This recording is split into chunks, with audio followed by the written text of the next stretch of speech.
18 অক্টোবৰ এই দিনটো কেৱল কেলেণ্ডাৰৰ এটা সাধাৰণ তাৰিখ নহয়। এই দিনটো হৈছে অসমবাসীৰ জীৱনৰ এটা পবিত্ৰ, শক্তিশালী আৰু অলৌকিক দিন। এই দিনটোতেই পালন কৰা হ'ব কাতি বিহু, যাক আমি সকলোৱে কঙালী বিহু বুলিও জানো। আৰু এই দিনটোতেই একেলগে মা তুলসীৰো পূজা কৰা হয়। দুয়োটা উৎসৱ মিলি হয় ভক্তি, আশা আৰু শক্তিৰ উৎস। অসমীয়াৰ জীৱনত কাতি বিহুৰ মাহত থাকে এক বিশেষ সুৰ। সেই সময়ত কৃষকসকলে মাটিক দেৱীৰূপে পূজা কৰে। খেতিপথাৰত চাকি জ্বলাই লক্ষ্মী দেৱীক আহ্বান কৰে। সন্ধিয়া সময়ত এন্ধাৰ নামি হোৱাৰ লগে লগে গাঁও, ঘৰ, পদূলি চাকিৰ পোহৰেৰে উজ্বলি উঠে। এই কাতি বিহুৰ দিনাই গধূলি তুলসী গছজোপাৰ তলত চাকি জ্বলাই মাত্ৰ এটা মন্ত্ৰ ক'ব। আপোনাৰ জীৱনৰ পৰা শনি গ্ৰহৰ দোষ, ৰাহু কেতুৰ দোষ আঁতৰি যাব। লগতে ভিডিঅ'টোৰ মাজত কোৱা হ'ব ধন লাভৰ গুপ্ত উপায়, কাতি বিহুৰ চাকি বন্তি জ্বলোৱাৰ সঠিক সময় আৰু কাতি বিহুৰ দিনা কি কি কাম কৰিব লাগিব, এই সকলোবোৰ কথা ভিডিঅ'টোত জনোৱা হ'ব, যাতে এই নিয়মবোৰ পালন কৰি আপুনি আপোনাৰ ঘৰখন সুখ, শান্তি, সমৃদ্ধিৰে ভৰাই তুলিব পাৰে।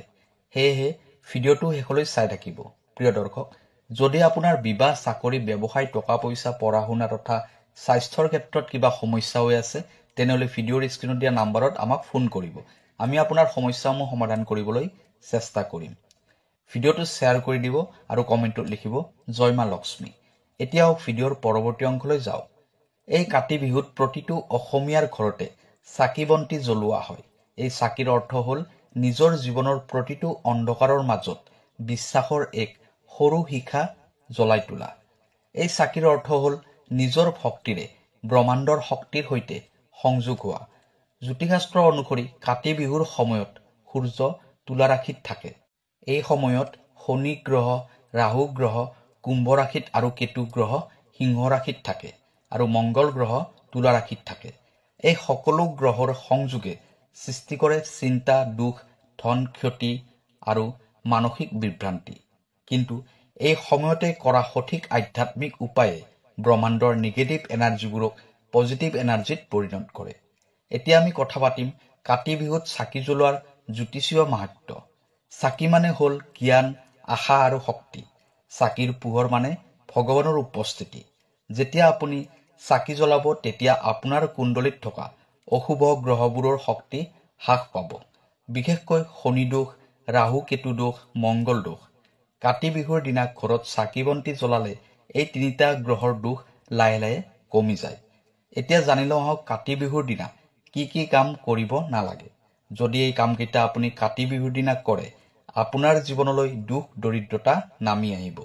কাতি বিহুৰ এই পবিত্ৰ দিনটোত যদি আপুনি ঘৰত এইকেইটা কাম কৰে, তেতিয়া মা লক্ষ্মীয়ে আপোনাৰ ঘৰত কেতিয়াও প্ৰৱেশ নকৰে আৰু যিখন ঘৰত মা লক্ষ্মী বাস নকৰে, সেইখন ঘৰত সদায় দুখ দৰিদ্ৰতাই বাস কৰে। কাতি বিহু তথা তুলসী পূজাৰ এই পবিত্ৰ দিনটোত আপুনি কেতিয়াও দেৰিলৈ শুই নাথাকিব। ৰাতিপুৱা সোনকালে শুই উঠি স্নান কৰিব। স্নান কৰি আহি তুলসী গছজোপাৰ চাৰিওফালে ভালদৰে মচি ল'ব। তাৰপিছত শুদ্ধ বস্ত্ৰ পৰিধান কৰি তুলসী গছজোপাৰ গুৰিত জল অৰ্পণ কৰিব। এনেকুৱা কৰিলে মা লক্ষ্মীয়ে আপোনাৰ ঘৰত প্ৰৱেশ কৰিব। এনেকুৱা কৰিলে মা লক্ষ্মী আপোনাৰ ঘৰখনৰ প্ৰতি সদায় সন্তুষ্ট হৈ থাকিব আৰু আপোনাৰ ঘৰত মা লক্ষ্মীয়ে প্ৰৱেশ কৰিব। লগতে মা লক্ষ্মীয়ে আপোনাৰ ঘৰত স্থায়ীভাৱে বাস কৰিব। নম্বৰ 2, এই কাতি বিহু তথা তুলসী পূজাৰ পবিত্ৰ দিনটোত সম্পূৰ্ণ শুদ্ধ মনেৰে থাকিব, অৰ্থাৎ সম্পূৰ্ণ পজিটিভ চিন্তাধাৰাৰে থাকিবলৈ চেষ্টা কৰিব। এই পবিত্ৰ দিনটোত কেতিয়াও জ্যেষ্ঠজনক অপমান নকৰিব। পাৰিলে এই দিনটোত জ্যেষ্ঠজনৰ পৰা আশীৰ্বাদ ল'বলৈহে চেষ্টা কৰিব। তেতিয়া আপোনাৰ ওপৰত মা লক্ষ্মীৰ সদায় কৃপাদৃষ্টি থাকিব। নম্বৰ 3, কাতি বিহুৰ এই পবিত্ৰ দিনটোত তুলসী গছৰ তলত চাকি জ্বলাই মা লক্ষ্মীক ঘৰলৈ আদৰি অনা হয়। সেয়েহে এই পবিত্ৰ দিনটোত দিনৰ ভাগত নাইবা সন্ধিয়া সময়ত ভুলতেও শুই নাথাকিব, কাৰণ তেতিয়া মা লক্ষ্মী অসন্তুষ্ট হ'ব পাৰে। সেইবাবে কাতি বিহুৰ দিনা দিনৰ সময়ত নাইবা সন্ধিয়াৰ সময়ত শুবলৈ চেষ্টা নকৰিব। এনেকুৱা কৰিলে মা লক্ষ্মী আপোনাৰ ঘৰত কেতিয়াও প্ৰৱেশ নকৰে। নম্বৰ 4, এই বিশেষ দিনটোত আপুনি কাৰো সৈতে কাজিয়া পেচাল নকৰিব আৰু আনকো এই দিনটোত কাজিয়া পেচাল কৰিব নিদিব। নম্বৰ 5, এই কাতি বিহুৰ বিশেষ দিনটোত তুলসী গছৰ আশে পাশে লেতেৰা আৱৰ্জনা থাকিব নিদিব। এইটো কথাৰ ওপৰত লক্ষ্য ৰাখিব। তুলসী গছৰ ওচৰে পাজৰে ভালদৰে চাফ চিকুণ কৰি ৰাখিব, কাৰণ কাতি বিহুৰ এই পবিত্ৰ দিনটোত সন্ধিয়া সময়ত তুলসী গছজোপাৰ ওচৰত চাকি বন্তি জ্বলাই প্ৰসাদ আগবঢ়াই দি মা তুলসীৰ পূজা কৰা হয় আৰু মা লক্ষ্মীক আদৰি অনা হয়। সেয়েহে তুলসী গছজোপাৰ আশে পাশে ভালদৰে চাফ চিকুণ কৰি ৰাখিব। কাতি বিহু তথা তুলসী পূজাৰ দিনা ভুলতেও এই 5টা কাম নকৰিব। এতিয়া জানি লওঁ আহক কাতি বিহুৰ দিনা কৰিব লগা কেইটামান গুৰুত্বপূৰ্ণ উপায়ৰ বিষয়ে। নম্বৰ 1, কাতি বিহুৰ দিনা সূৰ্য অস্ত হোৱাৰ পিছত অৰ্থাৎ গধূলি সময়ত তুলসী গছৰ গুৰিত এগছি চাকি জ্বলাব। ঘিৰ চাকি হ'লে সৰ্বোত্তম হ'ব। চাকি গছি জ্বলোৱা হোৱাৰ পিছত এটা মন্ত্ৰ উচ্চাৰণ কৰিব। ওম দীপজ্যোতি পৰম ব্ৰহ্ম দীপজ্যোতি জনাৰ্দন। এই মন্ত্ৰ উচ্চাৰণ কৰিলে শনি দোষ আৰু ৰাহু কেতুৰ দোষ কমে। নম্বৰ 2, হনুমান চালিচা পাঠ। মংগল দোষ, বিবাহত পলম বা অশান্তি হৈ থাকিলে তুলসী গছজোপাৰ ওচৰত বহি কাতি বিহুৰ দিনা হনুমান চালিচা পাঠ কৰিব। ইয়াৰ ফলত বিবাহৰ ক্ষেত্ৰত হৈ থকা বাধাবোৰ আঁতৰি যাব। নম্বৰ 3, কাতি বিহুৰ দিনা গধূলি সময়ত আপোনাৰ পাকঘৰত থকা চাউলৰ পাত্ৰটোৰ ওচৰত এগছি চাকি জ্বলাব। ই হ'ল লক্ষ্মী দেৱীৰ আশীৰ্বাদৰ প্ৰতীক আৰু চাকি জ্বলাই থাকোঁতে মনে মনে ক'ব, হে লক্ষ্মী মা, মোৰ ঘৰ ধনেৰে অন্নৰে শান্তিৰে ভৰাই দিয়ক। নম্বৰ 4, ধন লাভৰ গুপ্ত উপায়। কাতি বিহু তথা তুলসী পূজাৰ দিনা তুলসী গছৰ গুৰিত চাকি জ্বলাই দি এটা তামৰ মুদ্ৰা তুলসী গছজোপাৰ গুৰিত ৰাখি দিব। পিছদিনাখন সেই মুদ্ৰাটো গংগা জলেৰে ধুই আপোনাৰ ঘৰৰ টকা পইচা জমা ৰখা আলমাৰিটোত ৰাখি দিব। ইয়াৰ ফলত আপোনাৰ ঘৰত হৈ থকা ধন টকা পইচাৰ অভাৱবোৰ দূৰ হ'ব। কাতি বিহুৰ দিনা চাকি বন্তি জ্বলোৱাৰ সঠিক সময় হ'ল গধূলি 6 বজাৰ পৰা গধূলি 7:15 এই সময়খিনিত সূৰ্য অস্ত হয় আৰু চন্দ্ৰ বলৱান হয়।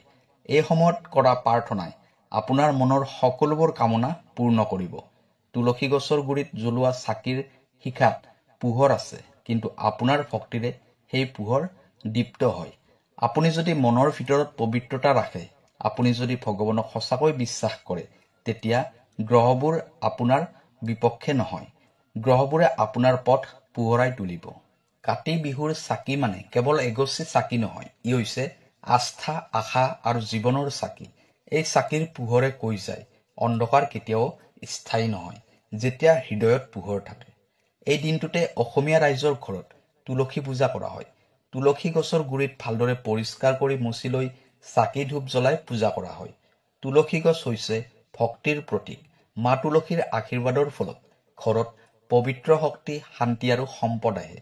চাকি ধূপ জ্বলাই লৈ তুলসী গছজোপাৰ ফালে মুখ কৰি যদি আপুনি কয়, ওম তুলসী দেৱ্যই নমঃ, তেতিয়া আপুনি নিজৰ ঘৰৰ সকলো নিগেটিভ শক্তি আঁতৰাব পাৰিব। এইটো এক পবিত্ৰ মন্ত্ৰ হয়। ইয়ে জীৱনত ধন আৰু শান্তিৰ শক্তি বহন কৰে। এতিয়া এছো গুপ্ত উপায়ৰ কথালৈ, যি উপায় কেৱল 18 অক্টোবৰ কাতি বিহু তথা তুলসী পূজাৰ নিশা কৰিব লাগিব, আৰু যিটো উপায় কৰিলে আপোনাৰ জীৱনত আহিব ধনলক্ষ্মী আৰু সমৃদ্ধিৰ এক নতুন অধ্যায়। এই উপায়টো কৰিব লাগিব সন্ধিয়া 6 বজাৰ পৰা 7 বজাৰ ভিতৰত। তুলসী গছজোপাৰ ওচৰত এগছি চাকি জ্বলাই ল'ব। তেল নাইবা ঘিৰ চাকি যিকোনো এটা হ'লেই হ'ব। চাকি গছি এটা তুলসী পাতৰ ওপৰত ৰাখিব। তুলসী গছজোপাৰ তলত 7টা তুলসীৰ পাত ৰাখিব, এটা লং ৰাখিব। তাৰপিছত মনৰ ভিতৰতে লাহে লাহে ক'ব, হে মা তুলসী, মোৰ ঘৰত ধন, শান্তি, সম্পদ আৰু লক্ষ্মীৰ স্থায়ী আশীৰ্বাদ বজাই ৰখা। এই কামখিনি নিঃশব্দে কোনেও নজনাকৈ কৰিব। এই উপায়টোক এটা গুপ্ত সাধনা বুলিও মানা হয়। ই একেবাৰে মনৰ শক্তিৰে কৰা প্ৰাৰ্থনা।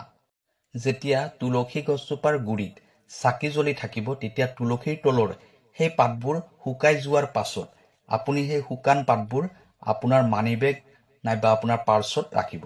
ইয়াৰ ফলত মা তুলসীৰ আশীৰ্বাদ আপোনাৰ লগত সদায় থাকিব।